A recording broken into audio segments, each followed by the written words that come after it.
Tanya Janca, aka She Hacks Purple, is an author, founder, trainer, speaker, software developer, but most of all, a nerd obsessed with security. She speaks and teaches secure coding worldwide and through her podcast, DevSecStation. Quick note, we're opening up a few sponsorship spots on the Application Security Podcast. If you want to get in front of real AppSec practitioners, the folks actually making decisions, this is a great place to do it. Just reach out to me, Chris Romeo. I'd love to chat. You can find me on LinkedIn.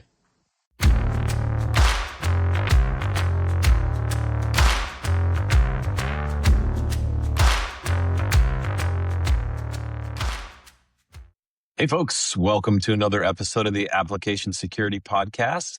My name is Chris Romeo and I'm a farmer. Well, I'm a farmer who cares about application security. Joined as always by my good friend and decade-long co-host, Robert Hurlbut. Hey, Robert. Hey, Chris. Yeah, Robert Hurlbut and Principal Product Security Architect and Threat Modeling Trainer at Torion. And I'm not doing any farming, but I definitely like that as a farmer. That's a great thing to do. It's a good goal for all of us to be outside. And joined once again by Tanya Janca. Tanya does not need any introduction. She has been on the podcast 8 times. We've counted, and she is now you're almost a co-host. I mean, 2 more episodes, and we're going to have to say Tanya's actually you're definitely a contributor. I don't know, what do they call it on the correspondent or something? They have some fancy name, but you're there. Correspondent sounds good, and I have a flower garden, so I fit in. There you go. I mean, correspondent seems like you should be like, now we're going to Tanya on the scene. Yeah. She's reporting on whatever's like, where would you even go in application security if you were on the scene? Like, I would go to conferences. Probably conferences, yeah. I'd be in data centers. I'd be on site at client sites responding to security incidents. That's right. We can't tear Tanya away for long. She has to get back to fixing the problems of the building, the nondescript building she's in that doesn't have any windows and has good air conditioning. But. All right. Well, we got a lot to talk about here because AI and vibe coding is a thing now. And so I thought we'd start, Tanya, just by giving you an opportunity to define this concept of vibe coding, because I've seen people describe it in different ways, and I'm curious, one, how you're thinking about it, but also it'll help us set the stage for the rest of our conversation. Okay, so I would say that some of us are using the AI to help us write code, and that I would say is using an AI assistant or using the AI. Where I would say vibe coding is where you have the AI writing all the code. Like, you are not coding anymore. It is coding. You're instructing it. Maybe you're driving it, but it is doing basically all of the heavy lifting regarding to coding. You are probably not reading it, and then you are submitting it as your own work. That tends to be the vibe coding thing. And Chris, I'd love to say that I have never done anything like that, but I was recently like giving some training, and they said, "Can you switch all your examples to Spring Boot and Java?" And I said, sure. And I read like the first 40, 50 examples, and all of them were perfect. And so I ran out of time, and I get to the client site, and then we got to example like 64, which was some error handling. And it had decided to remove all my error handling and make it so the global exception handler just caught every error. And I was like, what have you done, Claude? And so there I am live, like showing the client. I'm like, so I'm a moron. In case you were wondering.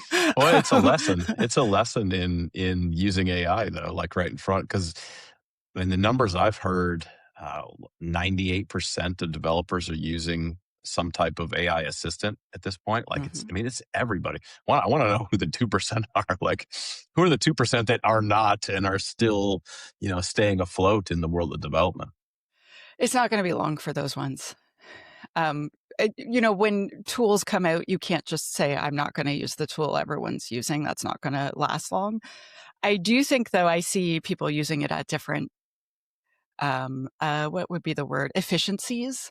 So I was giving training last month, and this dev was like, well, it hallucinates and the code it writes is terrible. I'm like, cool. When you ask it to do something, how do you ask it to do it? Like, And he basically was like, build me an app that does this and does that. He didn't say the stack. He didn't say what the architecture should, like, he just said, build me an app that does this. Yeah. If you ask any dev, build me an app that does this, and give them, and those are all of the requirements, they're going to do a crappy job. And if you give them such a huge piece of work, of course, they're going to hallucinate. And I'm like, we need to break it down like this. And this is how, and so what we did was like an AI security workshop together. So his question was perfect, right? Because there's a multi-day training, and later in the training, we were going to use AI. So it was a great chance for me to be like, blah, blah, blah, I am smart and know things. But basically, I think that a lot of people aren't using it in a way that's necessarily safe. Like, just the same as like power tools are awesome, but you should probably wear ear protection and eye protection, and you know what I mean? And use it in a safe way. And so I feel like part of the issue with the vibe coding is like, yeah, you can ask it to do many things. You can't ask it to do a gigantic thing with very little instruction and expect good results. Some people are using this illustration of AI is an intern. You should treat AI like an intern. You should treat AI like a junior developer. What are your thoughts on that kind of illustration or way of thinking about the AI? So that is a lot how I think about it. So I actually have interns this semester for my little tiny company to do some marketing for me. And it's so funny because it's so similar that it's almost scary. So very enthusiastic, very positive at all times. You give them something, they're excited, they run off, they do a whole bunch of stuff, you get the work back. Oh, the work is not right. You have to adjust it and prune it and change it. And so with a person, you give it feedback over and over again, and they improve. Right. So I have one of them editing videos for me, and the first set of videos were a disaster. Right. But now, like the third one, I had only one edit in a long video, and every other thing was perfect. And now she's on to the fourth video, and I think there'll probably be no edits. Do you know what I mean? And so like doing that feedback has helped, and you can do that with the AI as well. But I would say, yeah, if you could manage them how you would manage an intern. So very excited, bright, creative, but not experienced, not knowledgeable. Does that make sense? Yeah. Yeah. We've been talking about this idea of thinking. The industry seems to be going towards trying to think of the AI as human, trying to get closer to that.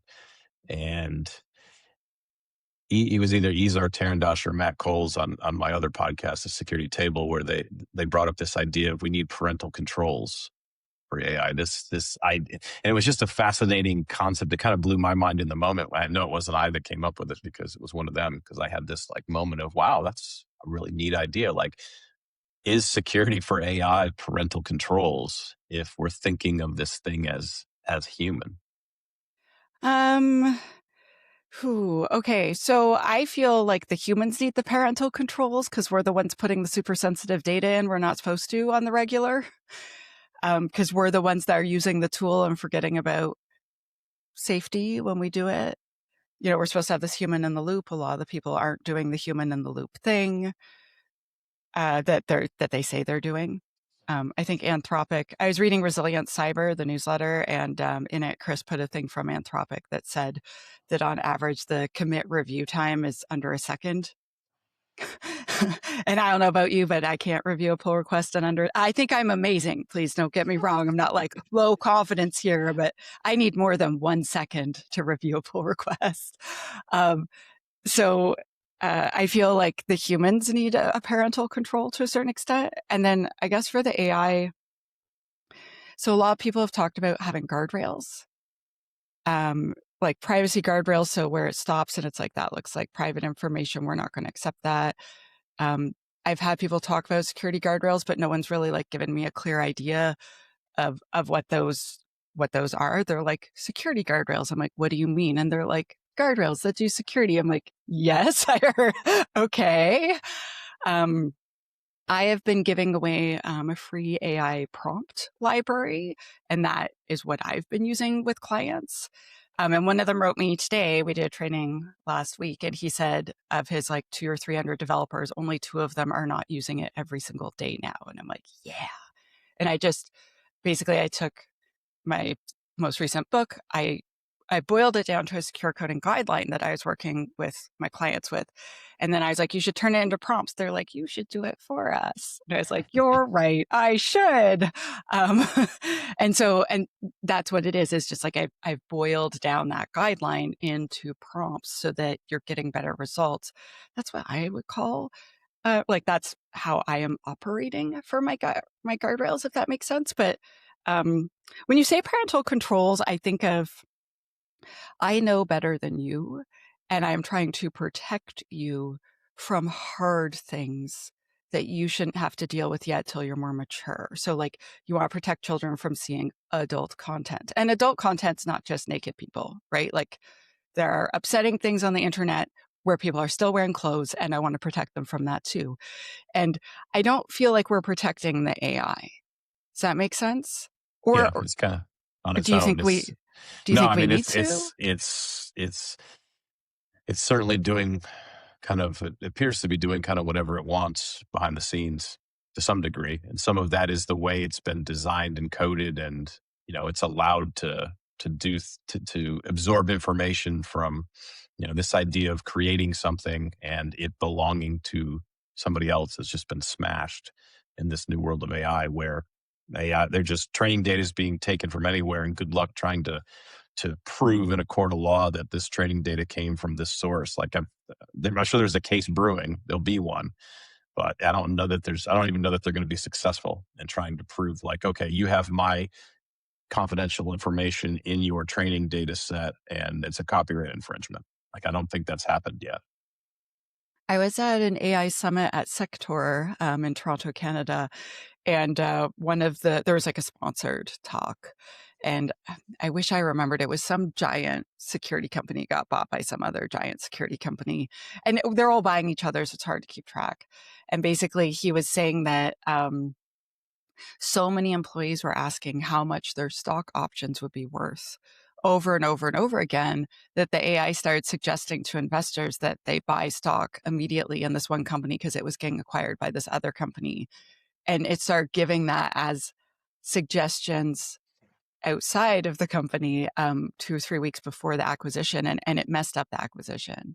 It still happened, but each individual employee didn't think they were leaking that data. They're like, theoretically, if like maybe this company got bought by that but if 400 employees ask that, the AI is not stupid, even though it's not intelligent the same way we are.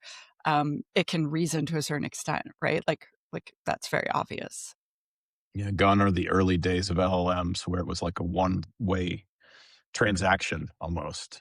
Like it didn't have the ability to store what was coming back into it, but those days are long gone at this point. Mm-hmm, mm-hmm. And I am interested about how you're like the parental controls, because like, do we protect Claude? So it's certainly Anthropic's job to protect Claude. And I know recently they were in the newspaper or in the news, newspaper, I'm old. Sorry.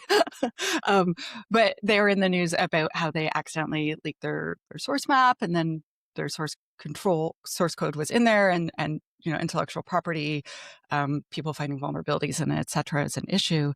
But like,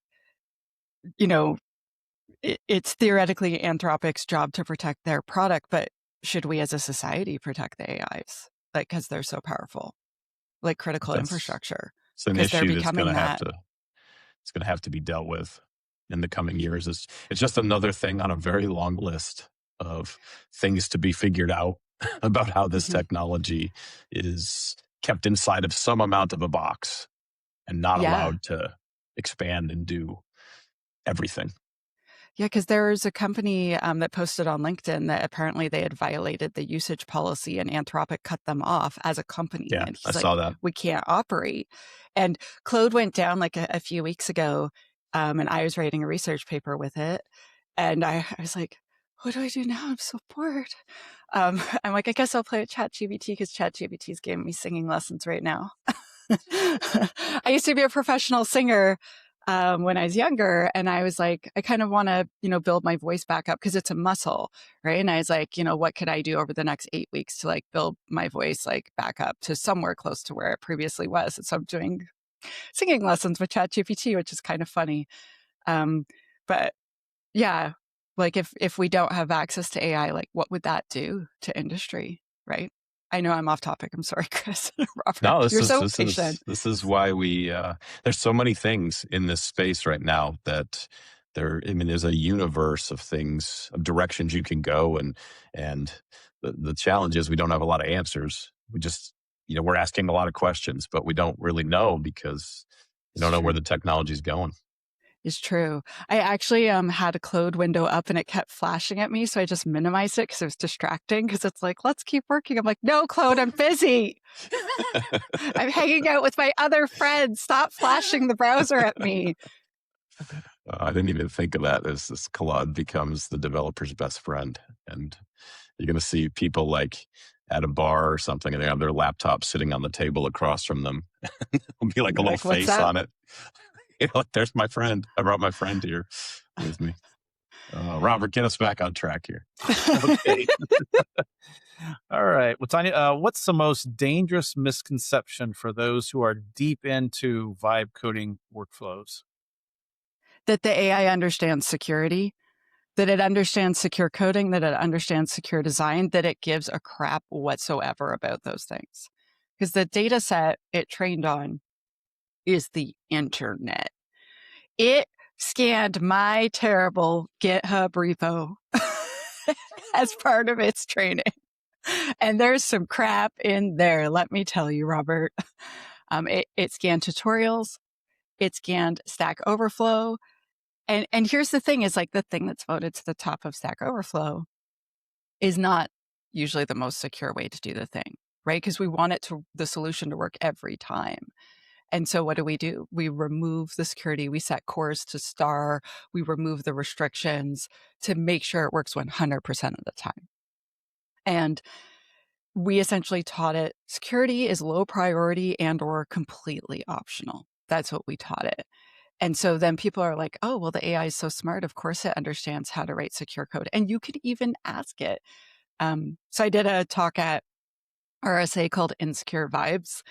I think I'm clever.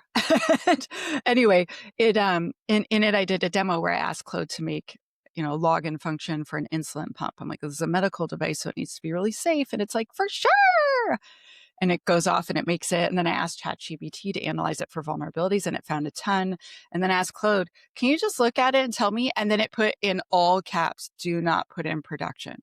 There are critical vulnerabilities. This is not safe. You cannot put this in someone's body. And that took 4 minutes.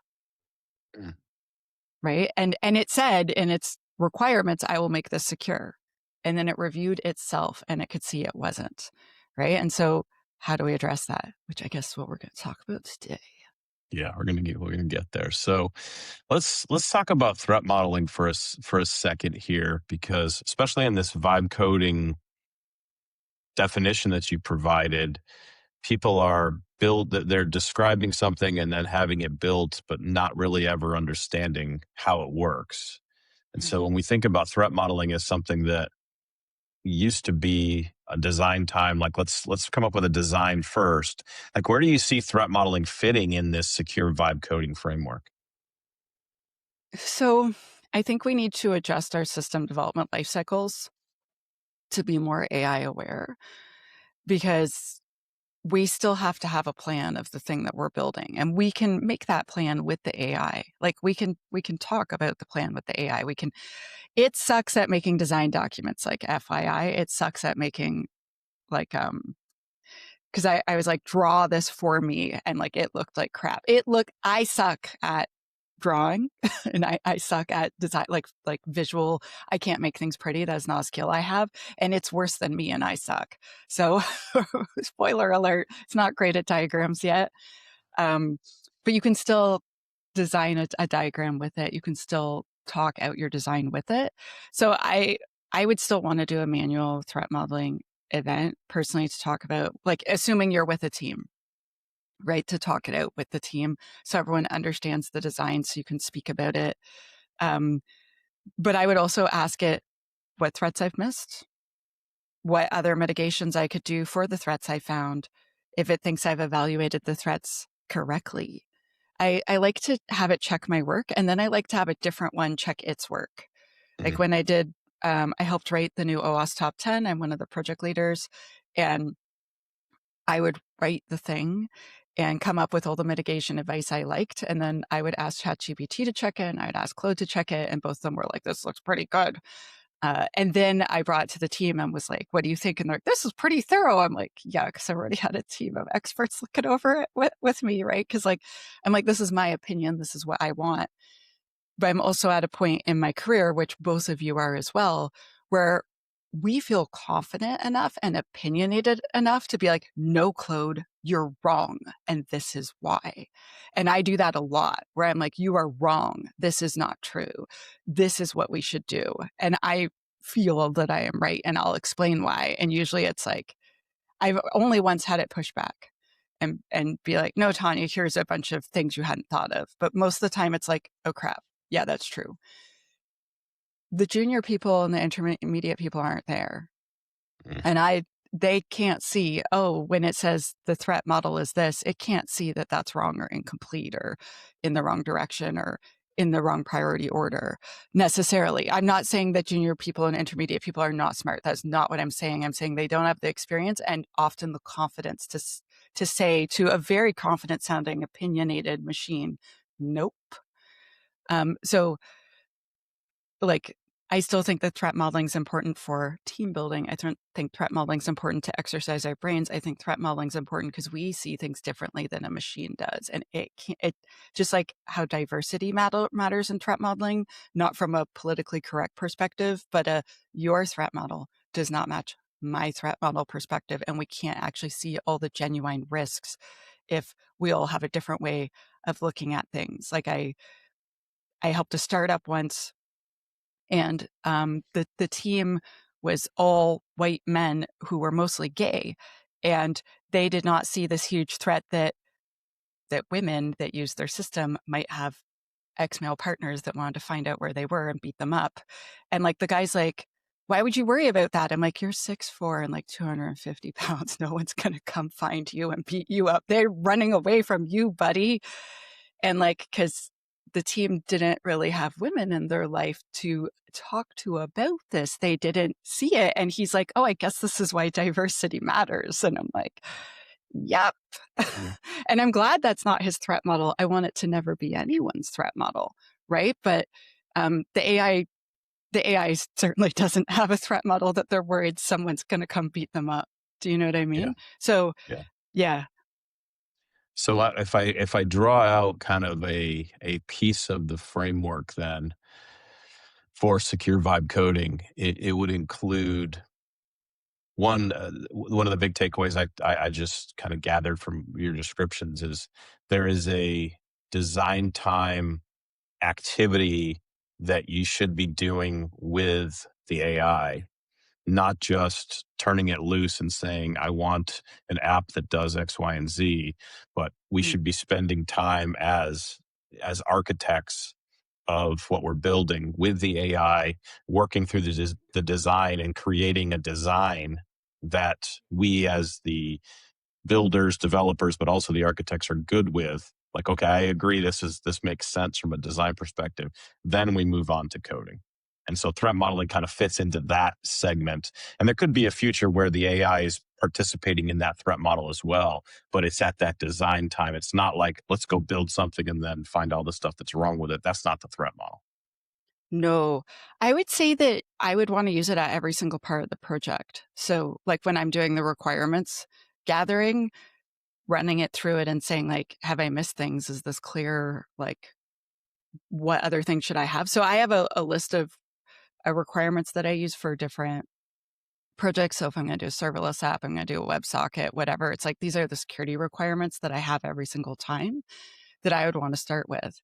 And so I would want to make some prompts with those and say like, am I missing anything in this requirements document? Is this clear? Are you going to know how to code this? Is my team going to understand this? And then taking that and then moving on to design with it. It's like, so these are the pieces I think I need. Do I have the right pieces? Do I have all the pieces? Should I do, more of a microservice architecture? Or should I do bigger APIs? Like, do you know what I mean? And like work through that and talk through that like you would with your team. Does that make sense?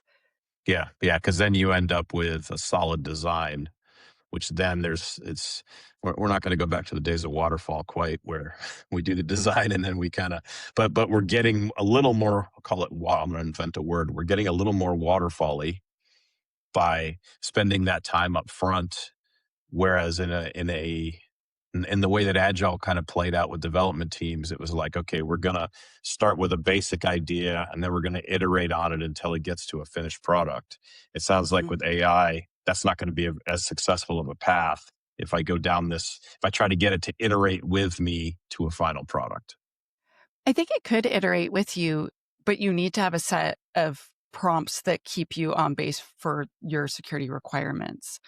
So the AI prompt library thing that I made, I'm giving it away free. So if you go to securemyvibe.ca, because I'm Canadian, also because .com was taken, but whatever.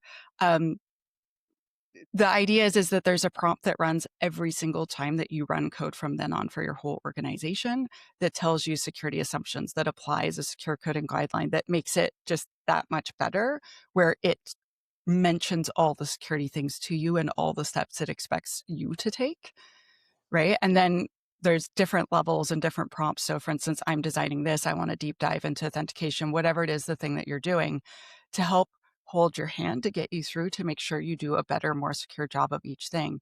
And so if you're iterating, it's fine. But if you have like a prompt template that helps ensure that you are filling out all the correct things, like telling it, I want this framework, I want, like, I don't know, we're going to use OAuth, or we're going to do this, we're going to do that. Just filling in the blanks and then adjusting it so it's the thing that you want, so it's more clear. Because I remember when I first used Burp Suite the first time, I took down production because basically my professional mentor said on Friday evening, learn this, Monday morning, you were doing your first pen test, gave me no supervision over the weekend, then handed me keys to production, which in retrospect was not a good idea, right? Basically, he handed a scalpel to like a 2-year-old and was like, don't get hurt, right? But if you have a pen tester that's extremely experienced using Burp Suite, they're an artist, right? They know exactly what they're doing. They're not going to break things. They know what's up. And eventually I got better, but I would not say I ever hit that level. And I feel like, this is a huge, amazing, very powerful tool that we're putting in people's hands, and then we're not showing them how to use it. We're not giving them directions. We're like, yeah, just chat with it. And so then everyone's driving it at a different rate. And some people are like driving 400 kilometers an hour to the grocery store with it. Yeah. And they have the parking brake on the whole time. I like that. It's a great illustration. One of the things I've enjoyed about Claude, and I'm very much a newbie Claude user, is that Claude, over everything else that I've seen, tends to ask me more clarifying questions about things. And like I've been using ChatGPT exclusively for the last couple of years, and just recently jumped over to Claude to play around with it. But that's one of the things that I thought, to your point about, kind of working out those requirements and making sure the AI understands it.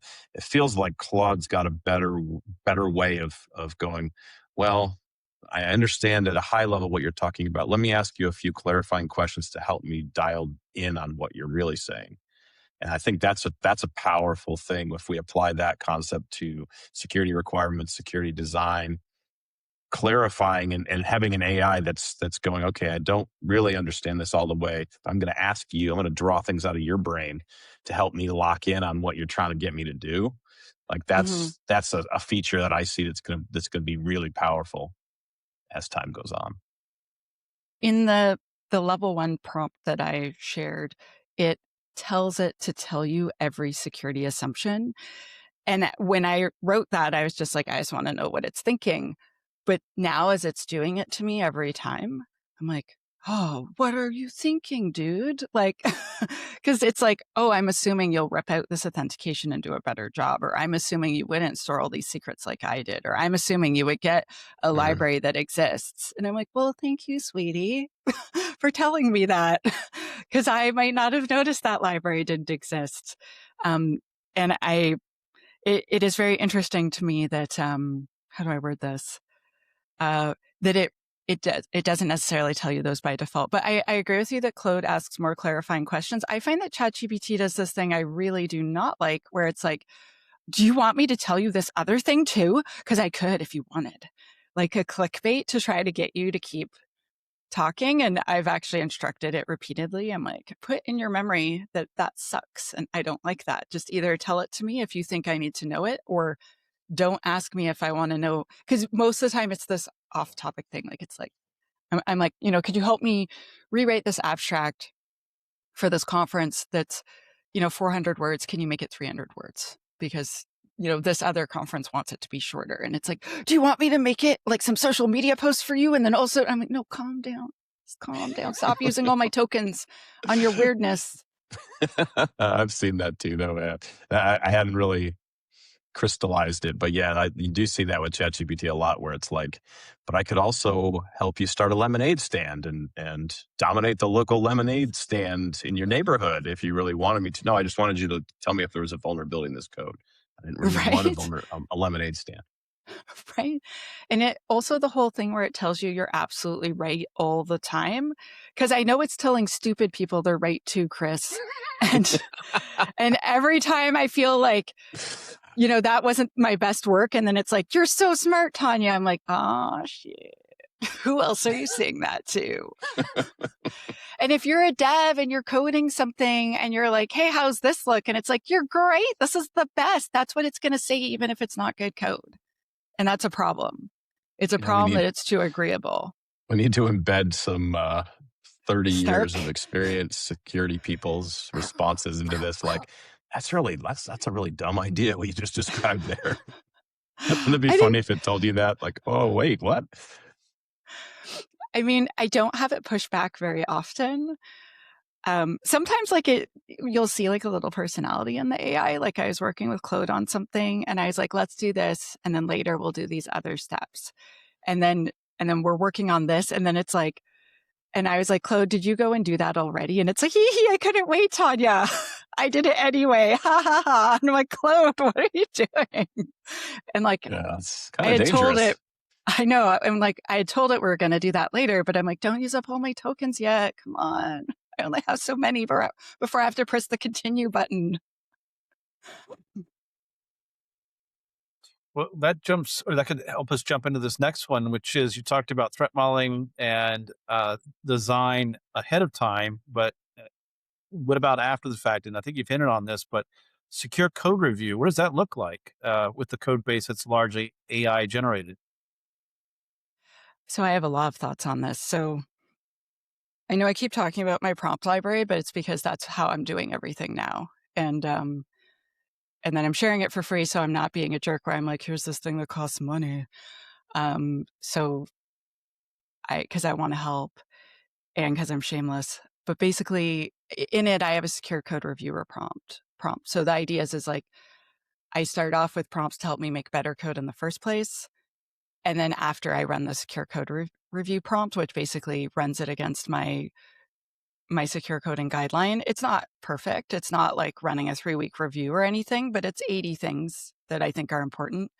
And I feel like you can't have 1,000 things, but I settled on 84, I think, which was hard. And so I have it run that after. So if we're going to do code review on something later that's existed for a while already, you could use something like that if you wanted. You could also just say, review it for code. So I actually took a well-known SAST that will remain unnamed. And I had the AI. So I had Claude and I had ChatGPT. I'm like, make a login screen for me, in this language, do this, do that, and have it do this, just with no prompts. Then I had it do it with my level 1 prompt.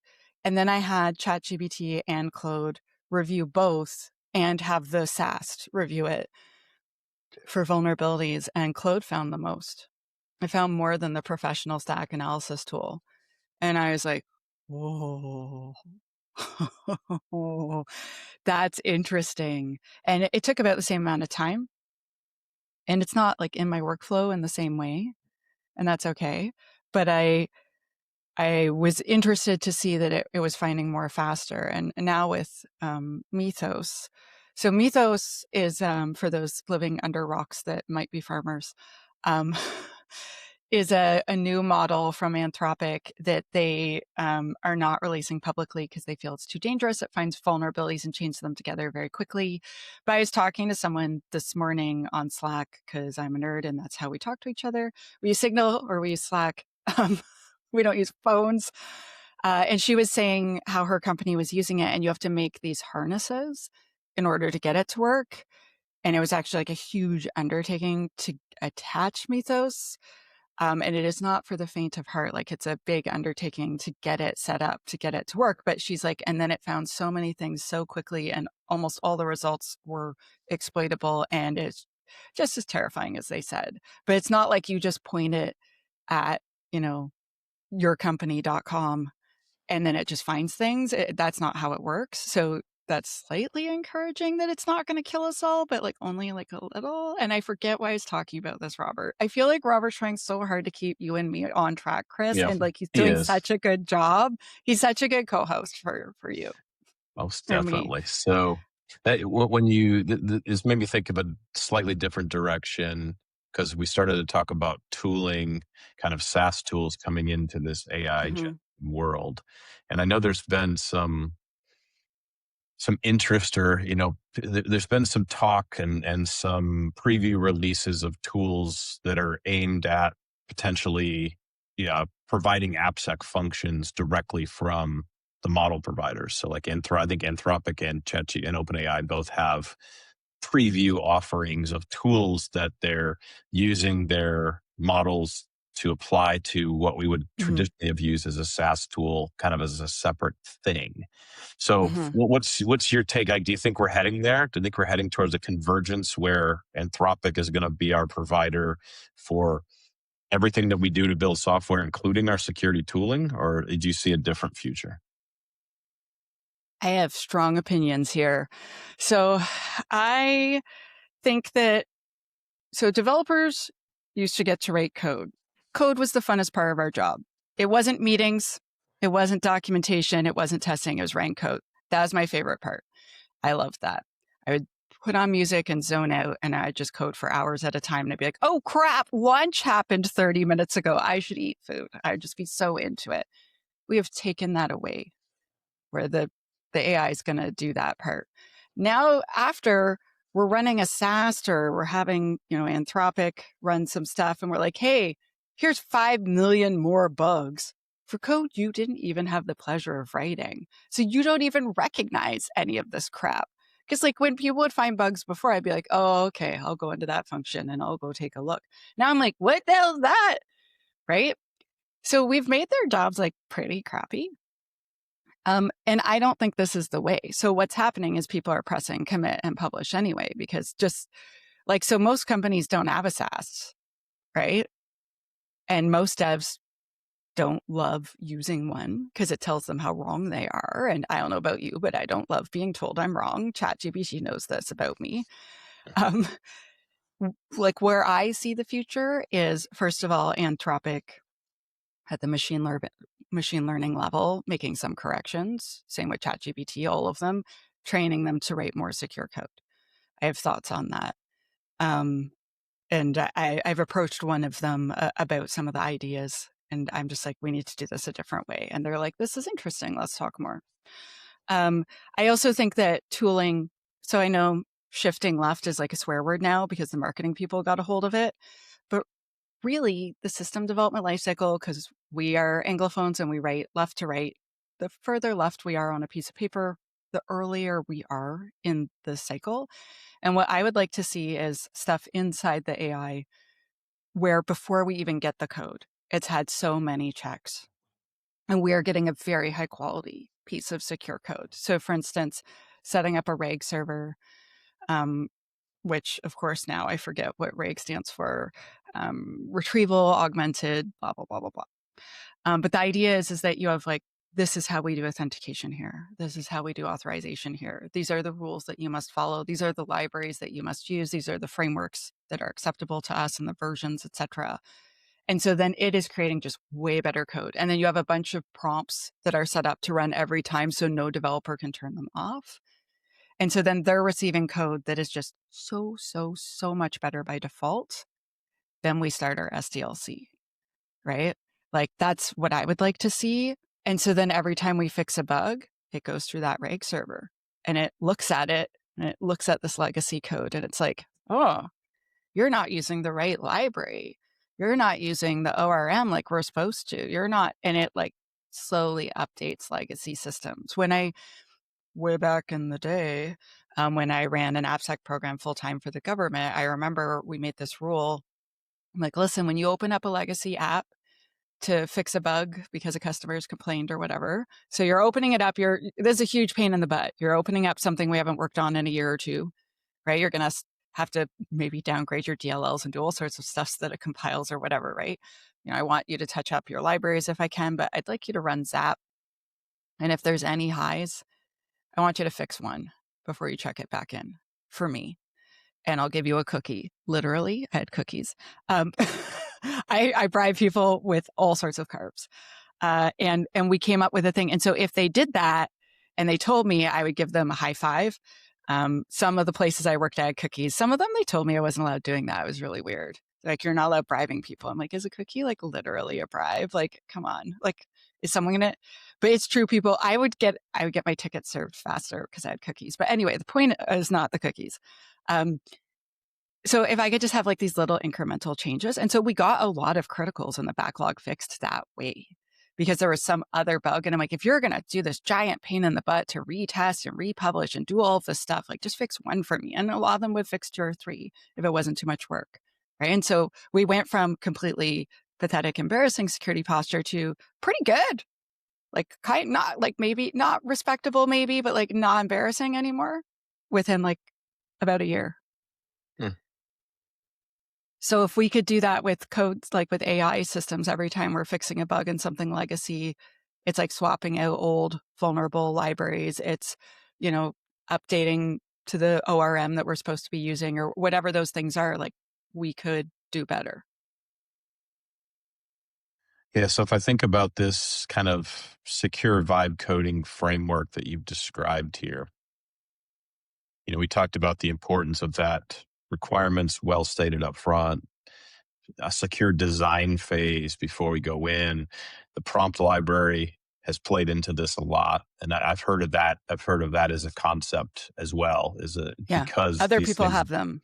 Yeah, these things, the AIs just don't know what they don't know at this point, and we've got so many decades of secure coding experience that can be encapsulated in that. So that seems like that's a crucial piece of this as well. And then the two, some type of vulnerability detection. You mentioned code review, having one AI provider code review another AI providers. I think that's another solid piece of ending up with a more secure version of whatever it is that you're going through this vibe coding process. So I think it's been very helpful to kind of start to put together some of these blocks. It feels like we're Lego. These are Lego blocks that are all putting, we're putting those together. Is there anything? Is there like one more Lego block that we haven't talked about yet? I want to make sure I have the complete set. I have more Lego block ideas in my head, but I'm going to go build them and sell them. Okay. Well, we should definitely let you do that instead of talking about them here. Having somebody vibe code it on a weekend and turn it into OpenClaw or something like that.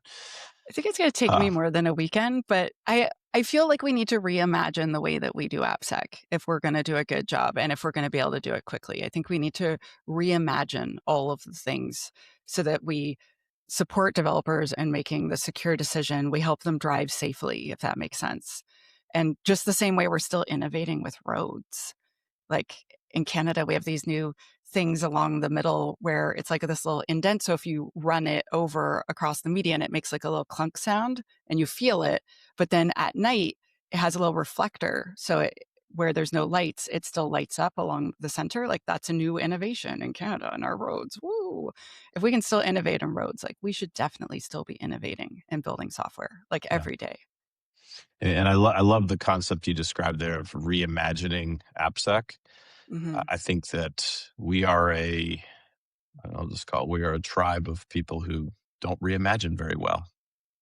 We like Yes. things done the way, we've been doing it this way, where we're often, even on the edge of technology innovation, security folks still struggle from, well, why are we going to do something different from what we've done in the past that's always worked for us? And so I think it's a unique challenge. And I love the fact that you're taking this on, because you're somebody who can actually cause change across our industry dealing with that. But I think there's going to be a lot of people that you have to kind of get on board that just don't like change in general. I agree with you, Chris. This is where, I give secure coding training, but you don't train every day, right? So I have to find something else. So I'm going to build stuff in my spare time, when other people sleep. But I feel like every single time I give training, it's different now. Every single time I have to update and change over and over. Like literally from 2 weeks ago, I'm teaching something new because things have changed. And that's very exciting. But also, like, how are people supposed to learn when they usually only get training every 2 to 3 years, right? Like something needs to give here. Something needs to give. Yeah, definitely. We'll be following along to see how you're leading that mission across our industry. Before we wrap up, I want to talk about your new podcast, just so folks are aware. What can you tell us about it? I have a brand new podcast. It is called DevSecStation, and it is 5 to 10 minute little tiny lessons for software developers about security. So this season, which is 12 episodes, I'm doing the software supply chain and how developers are the target now. Because if you look at a lot of the major breaches from the past couple of years, they'll call it a supply chain attack. But if you actually look closely and you read the whole report, because I'm the type of nerd that does that, in several of them, the developer themselves was actually compromised. And then that broke open several different parts of the chain. And so I'm exploring that throughout this season's podcast. So if you have 5 minutes, you could look up DevSecStation. And folks can find that on YouTube? It's on YouTube and it's on all the podcast platforms. So there's a video version and an audio only version if you are more the listener type than the watcher type. Cool. All right. Well, Tanya, once again, your 8th visit to the Application Security Podcast. We're looking forward to the 9th. That will be sometime in the next 12 months. But this has been a blast, and you really I wasn't kidding where I have not been paying that much attention to this. I've been paying some attention, but not my normal amount of vigor that I would put towards a subject. And so this has been very enlightening, just to get the way you're thinking through this has been helpful for me to understand the moving pieces. I have a lot better perspective on the moving pieces in this AI infused SDLC. So Tanya, once again, thanks for joining the Application Security Podcast. Thank you so much for both of you to having me. Thank you.